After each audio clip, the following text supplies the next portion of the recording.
I'm Nina Galicki with the UT Health Science Center at San Antonio, Department of Periodontics, Dental Hygiene Division. Today we'll be talking about oral care of the dementia patient. Please take a moment to review the objectives that we have provided for you.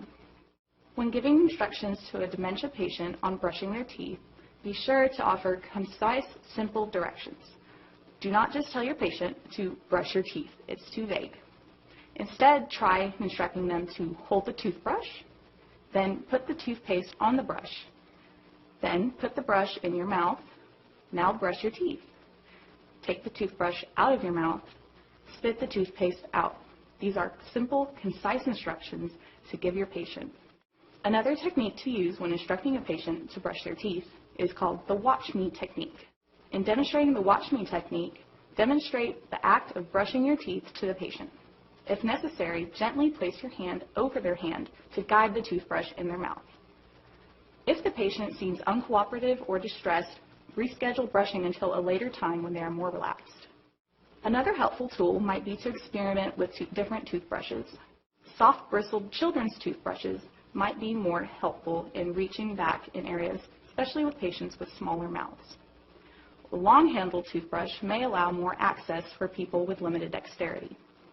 Same with an angled toothbrush. It allows them to reach areas of their mouth that might be difficult otherwise due to dexterity limitations. A modified toothbrush handle offers a better grip, such as in the picture, the insulated foam wrapped around a toothbrush handle allows a bigger grip for people with limited dexterity. Electric toothbrushes may be beneficial to patients with early stages of dementia or Alzheimer's.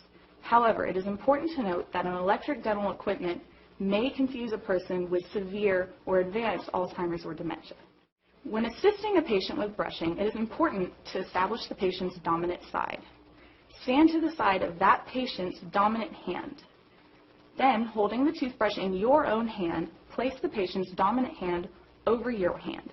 It allows the patient to feel that they are brushing their own teeth instead of having someone else brush their teeth.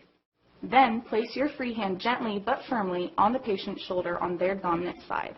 This tricks the patient's brain into focusing on the hand on their shoulder rather than the toothbrush in their mouth. Then guide the toothbrush into the patient's mouth and gently brush their teeth. Here we've provided an instructional video led by Teepa Snow on YouTube, and the link is provided here. So here's a milk. So you right-handed or left-handed? Right-handed. Okay, so turn this way a little bit so everybody's going to be able to see us. Now, before I had you do hand under hand, right? Now what you're going to learn how to do is be the fine motor when they're losing it, the tool manipulation. So the reason I want her hand is her brain remembers her hand coming to her mouth. The reason I need my hand is she doesn't know how to manipulate a toothbrush anymore. So what I'm going to do is do the toothbrush. She is with me, and by being over here to the side, guess what? She literally thinks what? She's brushing her own teeth. Notice that I have my hand on her shoulder applying downward pressure. I'm tricking her mouth into not paying as much attention. Now you notice Emilie's a little bit tender around here. She's not real fond of this. But let me take away the hand and watch what happens. Much more intense because I'm actually tricking her brain. This is close and it's proximal, and so I'm actually tricking her brain into paying attention to the pressure on her shoulder. Now watch this.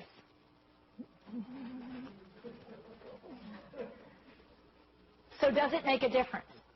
Yeah, so I want each of you, and here's the deal. If you're going to be really good at this, you have to master both sides because you will have residents who are opposite dominance of you.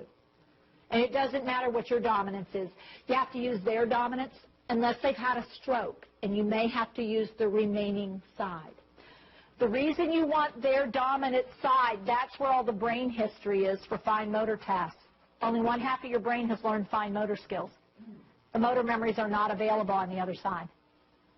And so I've got to be on this side. It's also where it's going to draw her eye. Search and rescue will always tell you if the right person is right-handed, they'll make right-hand turns. If they're left-handed, they make more left-hand turns. It's an automatic behavior of the brain.